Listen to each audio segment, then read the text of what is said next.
She walked into his yard like she owned it, and for a while, everyone let her. Marlene Whitaker believed the world bent to people like her. She saw Thomas Bradley, a quiet, dignified black man who had just moved into her all-white suburban neighborhood, and assumed he was the help. She dismissed his ownership, invaded his property, and treated his home like her personal playground. But when they picked Thomas, they didn't know who they were messing with. They didn't know he was a decorated former police officer with a mind as sharp as his patience was long. And what came next wasn't just a lesson. It was a reckoning that would leave stains deeper than skin. Before we go any further, comment where in the world you're watching from and make sure to subscribe, because the story you're about to hear isn't just about one man. It's about all of us.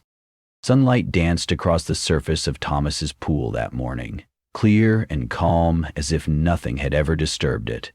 But beneath that stillness was a plan, one born not from vengeance, but from years of being underestimated. And on that day when trespassers arrived with expensive swimsuits and louder entitlement, the water itself would remember every injustice. It was a quiet July afternoon when Thomas Bradley finally allowed himself to exhale. 15 years of service as a police officer, countless double shifts, and more sacrifices than he cared to count had brought him to this moment, a modest paradise in the heart of suburban Georgia. His new home wasn't extravagant by Hollywood standards, but to him it was everything. A two-story haven with wide oak floors, sunlit windows, and a backyard crowned by a shimmering pool. That pool, with its clear water and perfectly trimmed hedges, wasn't just a luxury, it was a symbol. A promise kept to himself and to the mother who once said, "Make the world see you belong." As Thomas leaned back in his lounge chair, the sound of cicadas in the distance and the smell of fresh-cut grass wrapping around him like a blanket, he thought, so this is peace. For a black man who'd worn a badge and lived with eyes always scanning, always calculating, this stillness was revolutionary. But peace has a way of attracting disturbance. Just as he drifted into a moment of stillness, the scream of police sirens shattered the air like glass. 2 patrol cars skidded to a stop outside his white picket fence. Officers approached with hands resting on their holsters, eyes cautious. "Sir, we got a call about a suspicious male trespassing at this address." Thomas didn't have to look. He already knew.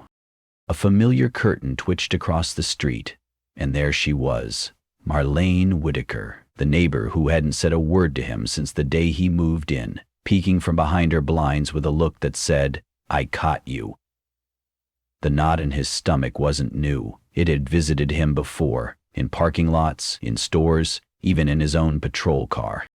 But here, in his sanctuary, that was different.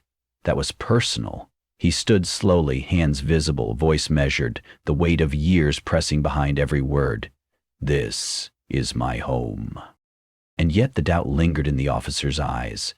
"Tell me, have you ever achieved something you were told wasn't for people like you, only to be reminded that someone still sees you as a threat?" It had only been 3 weeks since Thomas Bradley moved in, yet the neighborhood felt colder than the summer air should allow.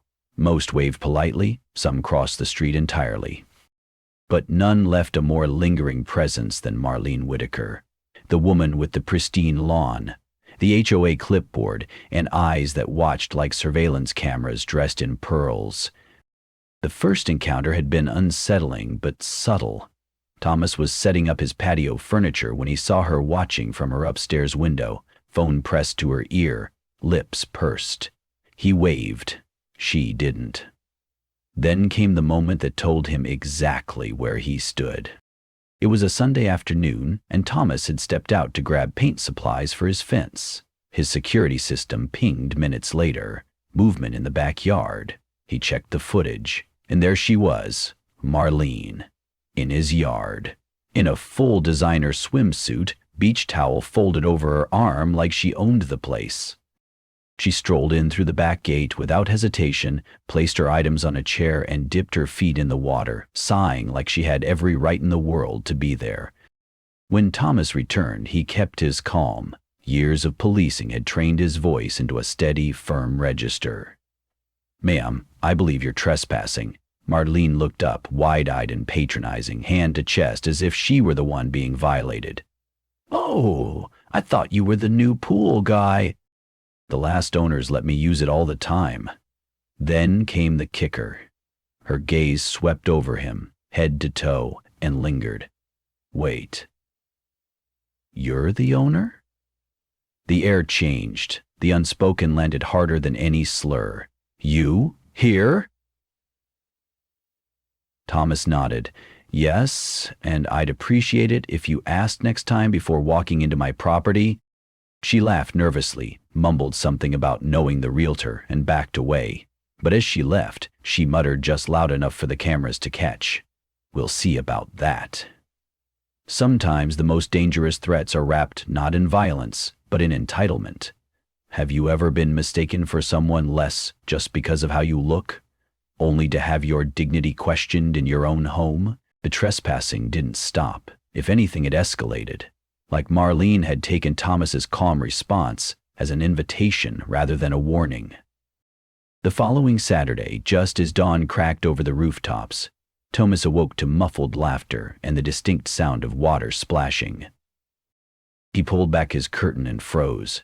There, in his private backyard, Marlene had returned, and this time she brought guests. 4 women, all dressed in high-end swimsuits, lounged poolside with mimosas and Bluetooth speakers softly humming jazz. Their drinks clinked. Their toes dipped lazily into his water. For a moment, Thomas didn't move. Not out of fear, but out of disbelief. Because what kind of audacity does it take to throw a party in someone else's yard? He stepped outside, voice steady. "Ladies, you need to leave immediately." Marlene barely flinched. "Oh, don't be difficult," she said, waving her hand like brushing off a fly. "We're just having a little fun. Besides, this pool hardly gets any use." Her friends shifted awkwardly, clearly misled. One of them whispered, "Karen. She told us she had permission." Karen. The irony that her name matched a national archetype was not lost on him. Thomas drew in a breath, remembering his training, suppressing the heat behind his eyes. "This is private property. You are not welcome here without my permission." And that's when the veil dropped. Marlene's smile turned to steel. "Go ahead, call the cops," she snapped. "My husband golfs with the precinct captain. I know people." Her tone made it clear. She didn't just feel entitled to his space. She believed herself untouchable. That night, Thomas installed additional security cameras around the yard. Not out of paranoia, but preparation. If she wanted to play games, he would play the long one. Because respect wasn't something he would beg for. It was something he would prove was non-negotiable. Can you imagine someone being so emboldened by privilege that they treat your home like their playground, then dare you to stop them? Thomas knew that confronting Marlene head-on wouldn't be enough. People like her didn't fear confrontation. They fed off it. So instead, he turned to what he'd learned in 15 years on the force. Document everything. By Monday morning, his backyard was under full surveillance. 4 discrete cameras, each positioned with a precision only a seasoned investigator could manage. And just in time. Over the next few days, the footage began to tell a story that Marlene could no longer rewrite. She was caught testing his gate at sunrise, peering through his windows at night, even fumbling with what appeared to be a spare key left over from the previous owners. But it wasn't until he returned home one evening to find a crowd of women in his backyard, champagne glasses in hand, paperback novels on laps, that Thomas knew she had crossed a line. Marlene had brought her entire book club to his pool, treating it like a country club lounge. This time, Thomas didn't hesitate. He called the police. Officers Davis and Martinez arrived, familiar faces from his days in uniform. "Mike, long time no see," one said, but his smile faded the moment he assessed the scene. Marlene, ever the actress, flipped the switch. Tears welled, voice trembled. "Officers, thank goodness you're here. He's harassing us. We've always had pool access. He's being so unreasonable." But this wasn't her stage anymore. "Ma'am," Officer Martinez cut in sharply, "Mr. Bradley was one of our finest. If he says you're trespassing, you're trespassing." The women gathered their things in silence, red-faced and shaken. As they slipped away, Marlene whispered through clenched teeth, "This isn't over. You don't belong here. And I'll make sure everyone knows it." It wasn't just a threat. It was a declaration, a line in the sand drawn not with logic or law, but with the poison of prejudice. Thomas stood tall, expression unreadable. Because when a person tells you who they are, you believe them. Have you ever watched someone weaponize their tears after getting caught, hoping their performance will erase your truth? In the weeks that followed, Marlene's tactics evolved from petty to poisonous. No longer content with just trespassing, she launched a quiet smear campaign designed to erode Thomas's place in the community from the shadows. First came the whispers, anonymous posts on the neighborhood's Facebook group dripping with coded language. "Has anyone else noticed some unusual activity at the Bradley residence?" Then his morning newspaper began disappearing like clockwork. The HOA flooded with complaints about his unkempt lawn, despite it being trimmed with military precision. At first, Thomas hoped it would blow over, but then his security cameras, faithful, tireless witnesses, caught her in the act. At 6 o'clock a.m., dressed in her morning robe and slippers, Marlene was seen tiptoeing to his porch, snatching the newspaper like a thief, then crouching behind her hydrangeas as if rehearsing for a crime novel. Another night, she was captured creeping through his garden under cover of darkness, a bottle of plant killer in hand, pouring it directly onto his prize-winning roses.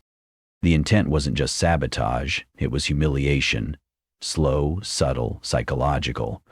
But Thomas didn't react. Not yet. He documented, compiled, waited. When the monthly HOA meeting arrived, Marlene stood confidently, dressed in a tailored cream suit, the picture of performative concern. "I'm deeply worried about our property values," she announced, eyes darting toward Thomas. "There's been a change in the neighborhood dynamic that's made some potential buyers uncomfortable." A few heads nodded, uncertain, unsure. That's when Thomas rose. Calmly, methodically, he pulled out his phone. "Mrs. Whitaker," he said, voice cool as steel, "would you care to explain this?" He pressed play. The room went silent. Crystal clear footage of her vandalizing his garden, time stamped down to the minute, played across the screen. Her face paled. Stammered, I was checking for suspicious activity."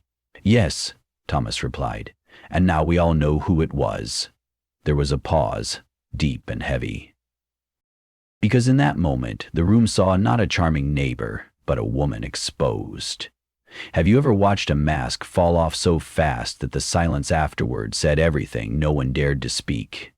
That night, Thomas stood at the edge of his pool, staring into the water that once symbolized peace, now clouded, both literally and metaphorically. Marlene's retaliation had escalated.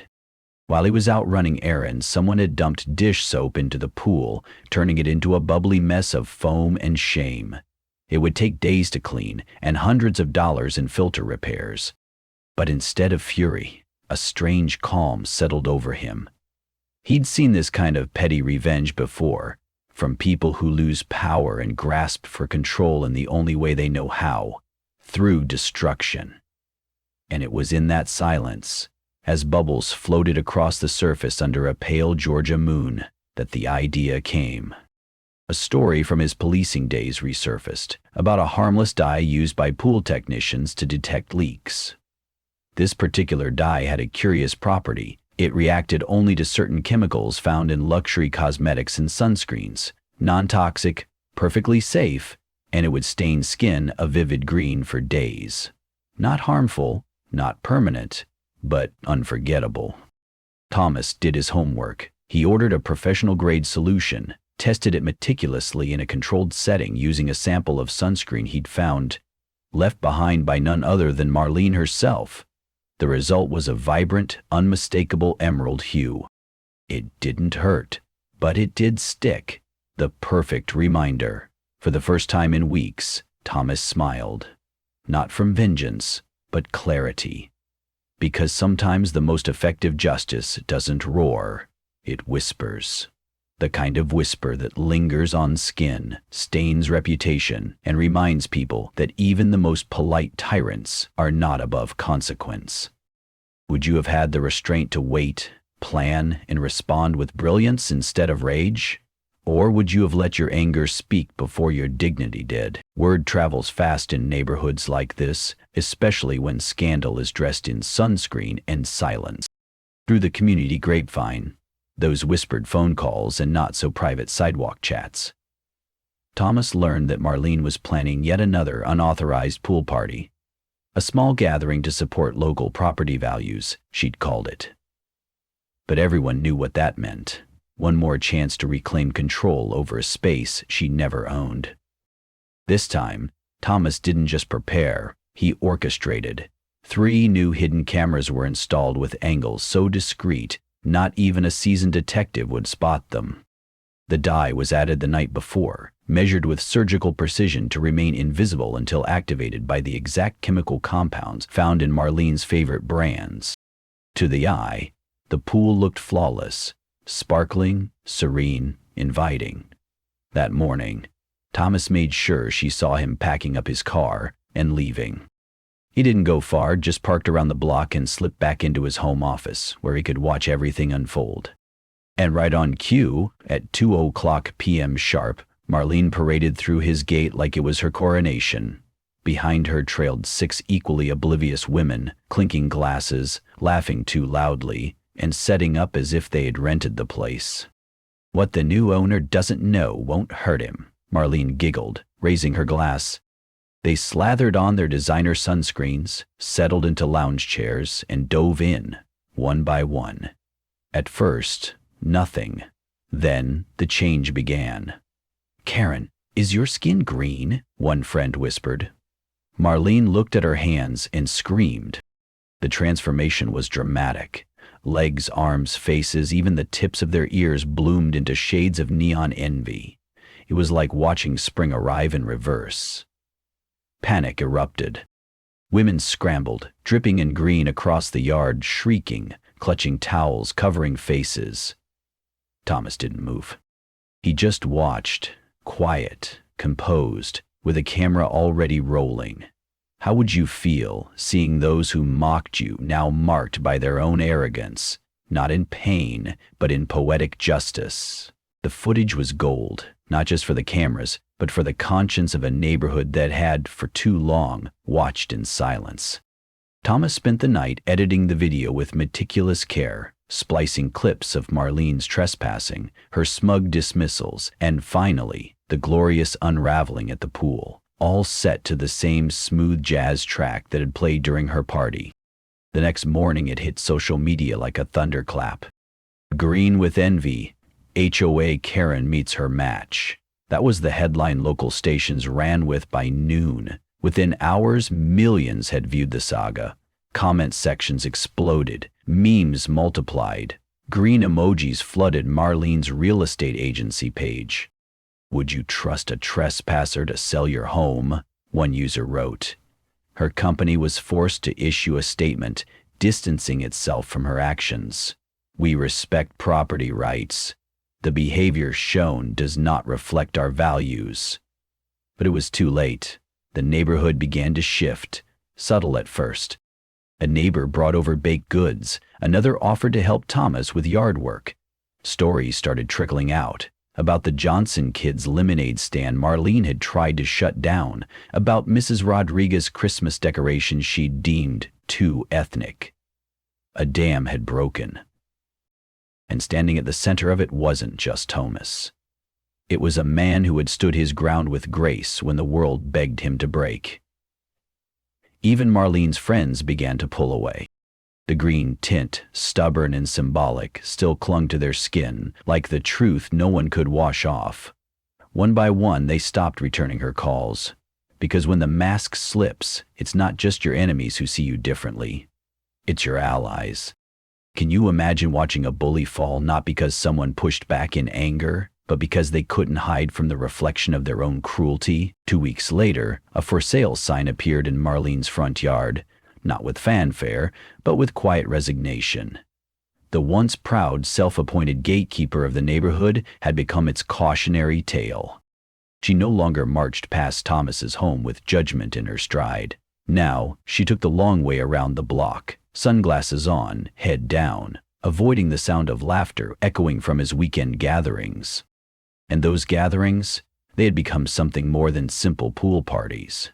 They were a celebration of community reclaimed.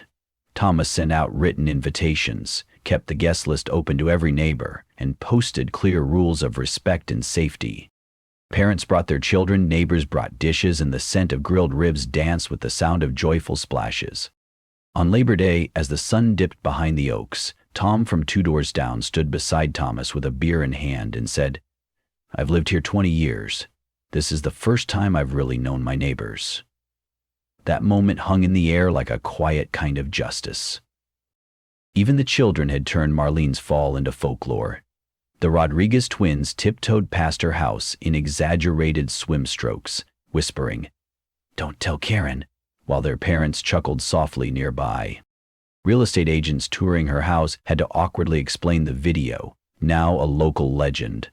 "No, the dye isn't permanent," they reassured, "and no, the pool water won't turn you green." At her final HOA appearance, Marlene attempted one last stand. A speech on the dangers of chemical misuse. But as she stepped up, someone in the back began to hum, "It's not easy being green." The room stifled laughter as she turned red, green still faint around her neck.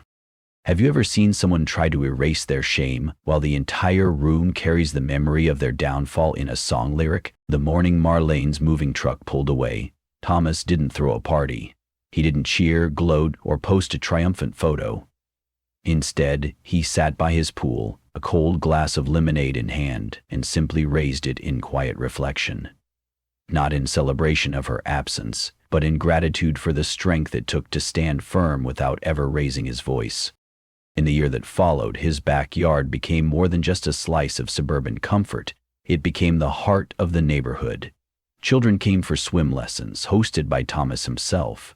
Parents brought lawn chairs and stories, sharing meals, laughter, and something deeper, a sense of safety they didn't know they were missing.